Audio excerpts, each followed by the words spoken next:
Deedat, I have impression that my question has been misunderstood. I didn't want to challenge you or to hurt you.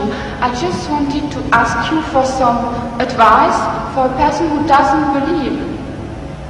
I just wanted also to ask you for advice because I am a non-believer. I would want to believe in Islam, but I just want some advice. Yes.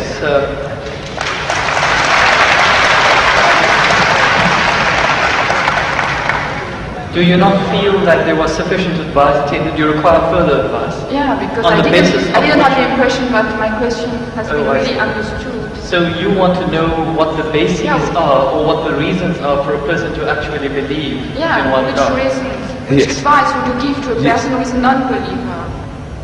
See, number one, we have to realize that there is a necessity for belief. If you don't believe, you can't move an inch. You can't bat an eyelid. We believe. The very fact that you believe that if you come there, stand before the mic, and when you utter the words will reach me. If you didn't believe, you wouldn't have taken that step. If you didn't believe that you will be visiting this hall and listening to a lecture, you wouldn't have come. So belief is fundamental, is basic to any move that you make. Now, without belief in what? That there is a creator. Number one, that somebody made this machine. Man, woman, he made it. And that this machine is not given without instructions. Every machine carries with it instructions. Never mind how simple that mechanism is, you get instructions. Your washing machine, your hair dryer, your motor car, anything, everything, you need a book of instructions. This most complicated mechanism, the human being, created and left without instructions? We says, no. He has to be given instructions. And God Almighty, we believe that there is a creator, and this creator through his messengers, one of us, he has been conveying those messages to us, directions, instructions to us.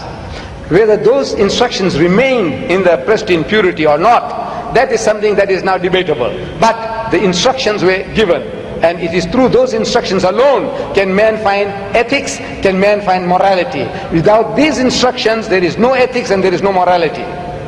Man, being an animal by nature, he will behave like animals.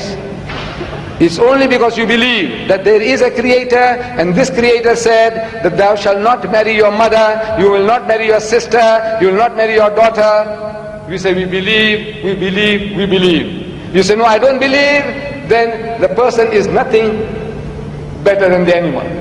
See, the dogs and pigs, the way they behave, he said, well, I behave just the same because I'm an animal also. So you have to believe. But now what are you going to believe? Where is the source of that belief? Instructions which is not contaminated, which is not spoiled.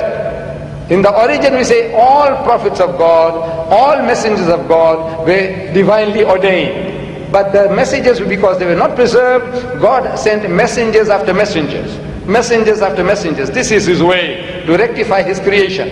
And in that system of sending messengers to mankind, Muhammad was the last, the culminating point in that messengership. And he left with us this book.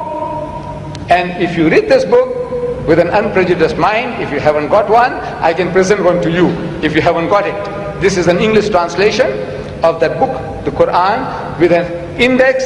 Anything that you want to know about God. Open G, God, more than 140 different references. That you say, that I can't believe in God. So he reasons with you. This God of the Quran doesn't say, I'll fix you up and I'll twist your nose and I'll put your pull out. No. He says, Awalam yara allazina kafaru. He said, how can you not believe in God? He says, Kaifa takfuruna billah. So how can you not believe in Allah? Wa kuntum amwatan. Seeing that you were non-existent, you were dead, and He brought you into being. Thumma yumitukum. He will cause you to die. Thumma yuhyikum. And He will bring you back to life again. Thumma ilayhi turja'un. And to Him will be your return. So if you start reasoning, and you see how true the statements are, that you were non-existent. You, I, everybody, non-existent. The men of science will tell you that this earth was a molten mass. Billions of years, there was nothing on this earth, no life. The thing was all boiling. And the vapors went up and came down, and the vapors went up and came down, and over a period of millions of years, it started to cool. And then life started to germinate, and so on and so on. So there was a time when mankind was non-existent, and God brought you into being. Very true. and now you're going to die. But that is not the end. That now there is something in you which is other than the body, that real you. Now that real you, which is the driver of this body of yours, will be made to account for your actions. It's only natural that this person, like Hitler, look, he got away with it. He incinerated 6 million Jews. On account of him, 40 million people died in the Second World War. He's just going to get off scot-free? If he says, no, I don't believe, and there's nothing there on the other side, that means he's free, finish. No, no, no. He will have to account for his deeds. Everyone will have to account for his or her deeds. It is a natural, sequence of our attitude and behavior. And this book explains all that. If you haven't got one, this book is yours. If you haven't got one. You got it?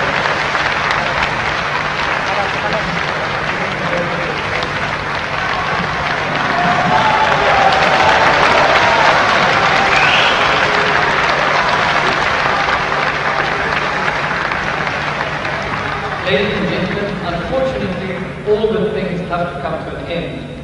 We're at the end of our time span and we cannot accommodate any further questions. Whilst we'd like to